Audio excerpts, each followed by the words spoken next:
Factors and multiples math unit 3.1 class 6 बंदा आगे consider the division of 18 by 2।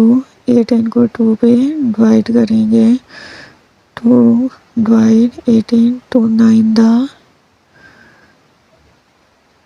18 minus 18 को 18 से माइनस किया 0, तो 2 इज फैक्टर ऑफ 18।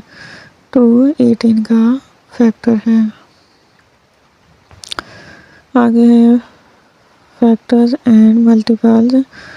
20 पे कौन कौन सा टेबल जाता है? 1 का, 2 का, 4 का, 5 का और 10 का।